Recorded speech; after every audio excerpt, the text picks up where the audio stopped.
Everyone, I am Sonam. Welcome back to my YouTube channel Apna Vidyalaya. आज के इस वीडियो में हम आप सभी को बताएंगे एक मोस्ट इम्पॉर्टेंट टॉपिक। तो यहाँ पे आज के इस वीडियो में हम आप सभी को बताएंगे क्लास 10th विज्ञान का सबसे महत्वपूर्ण प्रश्न, वो भी उत्तर के साथ, जो कि आपकी बोर्ड परीक्षा में 100% गारंटी है कि बिल्कुल पक्का आएगा। अगर आप भी चाहते हो कि बोर्ड एग्जाम में इस बार टारगेट आप लोग बनाए हुए हो कि आप लोग बोर्ड एग्जाम में 95% लाकर एक टॉपर स्टूडेंट बनने के लिए, तो आप लोग इस वीडियो को बिना स्किप के एंड तक देखिए।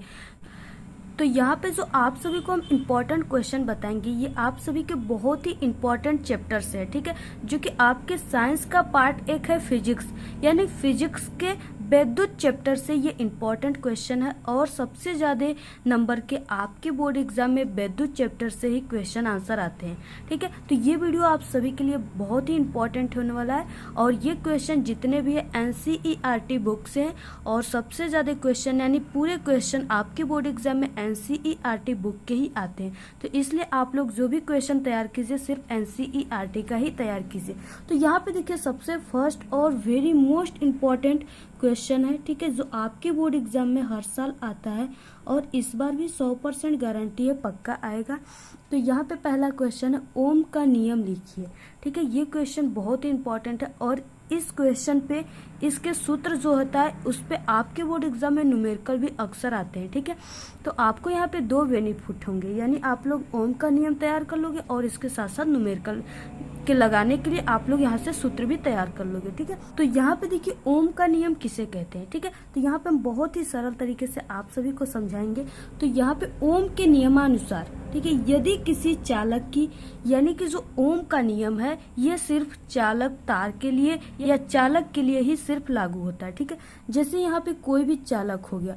अब चालक क्या होते हैं, जिसमें जो करंट होता है, धारा, ठीक है, वो आसानी से प्रवाहित हो सके, उसे चालक कहते हैं, ठीक है। तो जैसे यहाँ पे हमने क्या कर लिया, एक यहाँ पे चालक ले लिया, ठीक है, चालक पदार्थ ले लिया।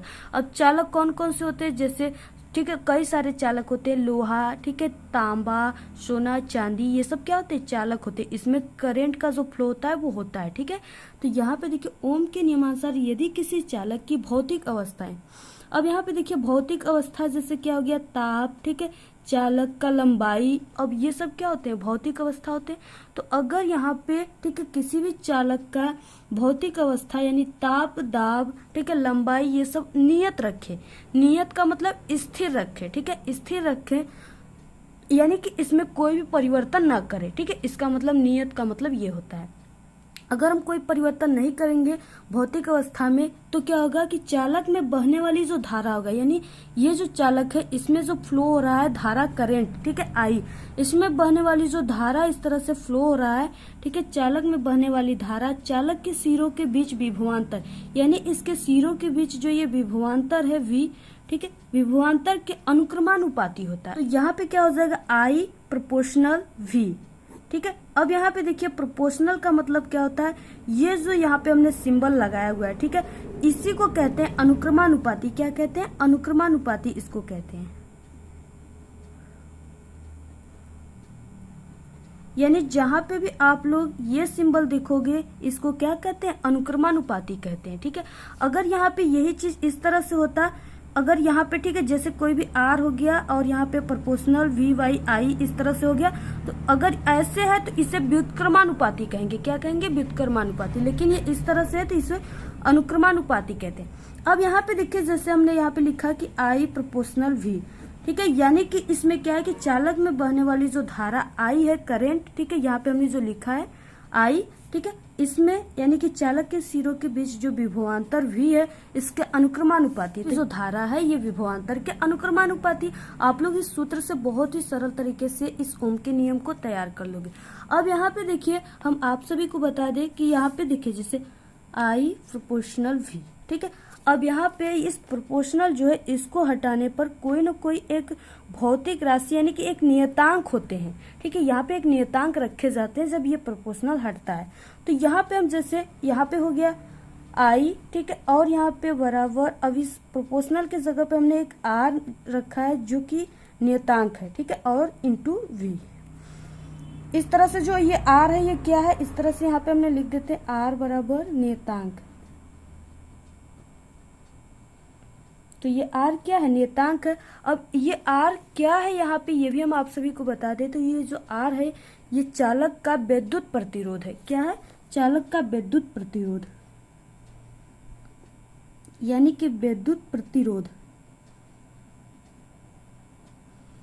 ठीक है, ये कौन सा आर जो है ये विद्युत प्रतिरोध है। ठीक है, और यहाँ पे देखिए जो आई प्रोपोर्शनल वी हमने यहाँ पे लिखा है, इसको आप लोग इस तरह से भी लिख सकते हो। ठीक है, जैसे यहाँ पे हम आप सभी को बता दें कि यहाँ पे आप सभी लोग वी प्रोपोर्शनल आई भी लिख सकते हो। ठीक है, और इसके बाद इस प्रोपोर्शनल को हटाने पर हमने बताया कि एक आर नियतांक रखते हैं, तो यहाँ पे जो कि विद्युत प्रतिरोध है, तो यहाँ पे क्या हो जाएगा वी, ठीक है, बराबर यहाँ पे आर इंटू आई। ठीक है, इस तरह से हो जाएगा। अब यहाँ पे देखिए हम इसको इस तरह से लिखेंगे, अगर यहाँ पे जो आई है, ठीक है, ये इसके क्या है आर के इंटू में है। अब इधर ये जाएगा तो ये क्या हो जाएगा भाग में हो जाएगा, बराबर की इधर जाएगा तो ये क्या हो जाएगा भी। ठीक है, और ये आई इधर चला गया तो आई इस तरह से, और यहाँ पे बचा क्या आर। तो यानी कि आप लोग इसको लिख सकते हो कि आर बराबर भी बटे आई। ठीक है, यानी कि R बराबर V बटे आई। अब यहाँ पे R क्या है, विद्युत प्रतिरोध है, और V क्या है, विभवांतर है, और I क्या है, धारा है। ठीक है, तो यहाँ पे आप लोग इसको लिख सकते हो। और इसका जो मात्रक होता है वो ओम होता है।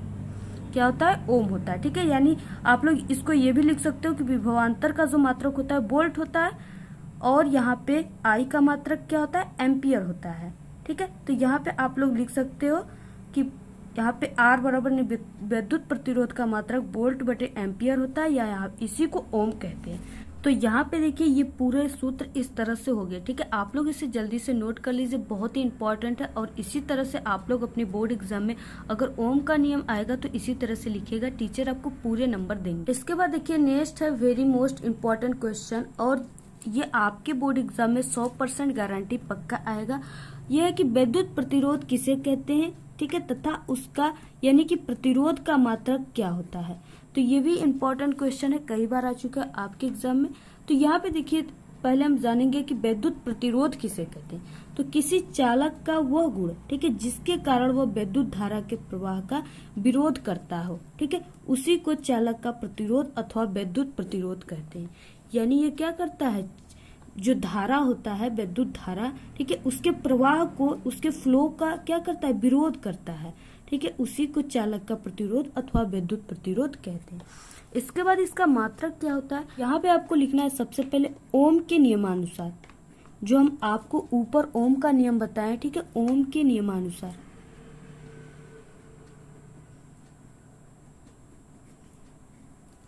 अब इसके बाद देखिए यहाँ पे ओम के नियमानुसार क्या था, तो यहाँ पे था यानी कि प्रतिरोध R बराबर, ठीक है, विभवांतर भी बटे आई, जो हमने आपको ऊपर बताया। और यहाँ पे हम आपको ऊपर प्रतिरोध का मात्रक भी बता चुके, लेकिन यहाँ पे एक बार फिर से हम आप सभी को बता रहे हैं। ठीक है, तो यहाँ पे R क्या है, ये प्रतिरोध है विद्युत, और ये विभवांतर है, और ये धारा है। अब यहाँ पे क्या हो जाएगा, प्रतिरोध का मात्रक,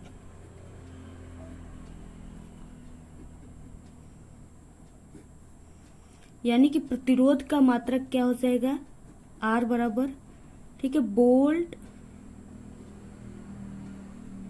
और डिवाइड एम्पियर।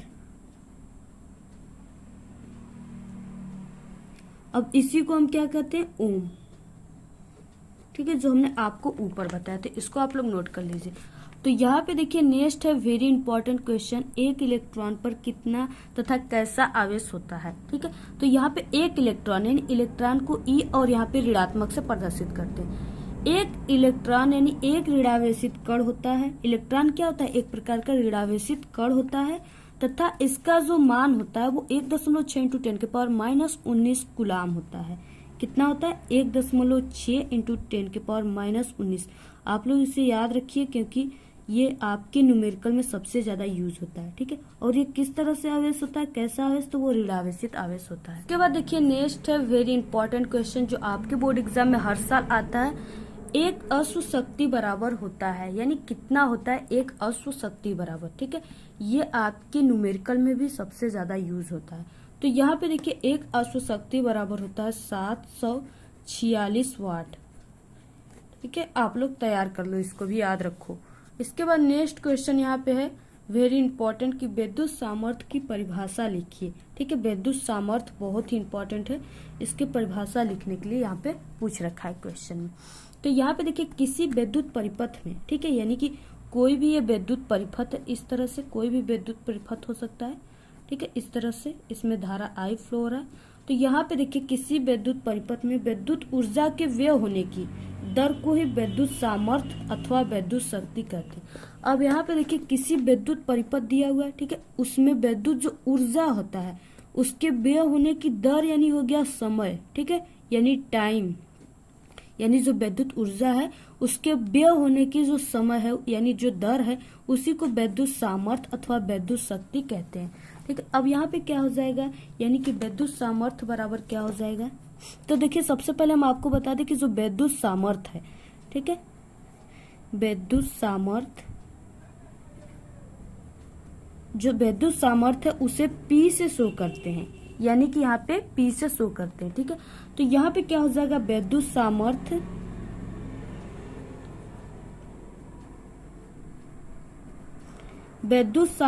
P बराबर क्या हो जाएगा, ऊर्जा डिवाइड समय, क्योंकि यहाँ पे क्या कहा है कि इसमें किसी विद्युत परिपथ में जो विद्युत ऊर्जा की व्यय है, यानी कि यहाँ पे ऊर्जा हो गया और यहाँ पे दर मीन्स हमने बताया कि समय, तो यहाँ पे वही बताया कि विद्युत सामर्थ्य यानी यहाँ पे P बराबर ऊर्जा बटे समय। ठीक है, तो यहाँ पे आप लोग कह सकते हो, इस सूत्र से भी याद कर सकते हो कि ऊर्जा के व्यय होने की दर को ही विद्युत सामर्थ्य कहते हैं। बहुत ही छोटा यहाँ पे हमने आप सभी को परिभाषा बताया, इस तरह से आप लोग ट्रिक से याद कर सकते हो।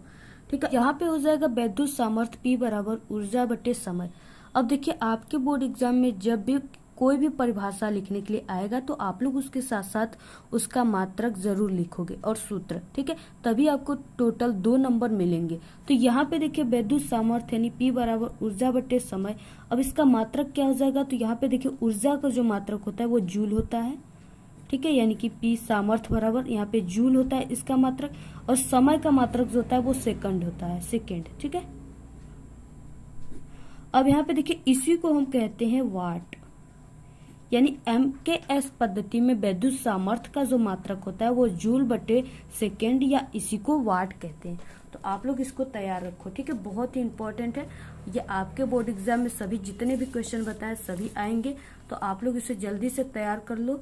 ठीक है, और ज़्यादा से ज़्यादा आप लोग इस वीडियो को अपने सभी दोस्तों में शेयर कीजिए, और अगर आपको कोई भी टॉपिक पे वीडियो चाहिए तो आप लोग ज़रूर कमेंट करके बताइए। ठीक है, और इससे पहले मैंने इसके पीछे वाले जितने भी चैप्टर है लेंस वगैरह, ठीक है, नेत्र का सभी चैप्टर बता चुके, उसके सिर्फ न्यूमेरिकल बताने हैं कुछ के और कुछ का बता चुके, और इसके बाद केमिस्ट्री पूरा हो चुका है, और इसके बाद जो क्लास 10th का बायोलॉजी है, ठीक है, जैव प्रक्रम, ये भी आप सभी का जैव प्रक्रम चैप्टर पूरा करा दिया गया है। अगर आप लोग नहीं देखे तो आप लोग प्लेलिस्ट में जल्दी से जाकर देख लीजिए, और आप लोग हमारे टेलीग्राम चैनल को ज़रूर ज्वाइन कीजिए, उसका लिंक आपको इस वीडियो के डिस्क्रिप्शन में मिल जाएगा। ज़्यादा से ज़्यादा वीडियो को शेयर कीजिए, कमेंट करना बिल्कुल ना भूलिए। आज के इस वीडियो में इतना ही। आपको वीडियो कैसा लगा, अगर वीडियो पसंद है तो एक बड़ा सा लाइक कर दे, चैनल पे नए तो सब्सक्राइब करके बेल आइकन को जरूर प्रेस कर दे। Thanks, all the very best, bye bye.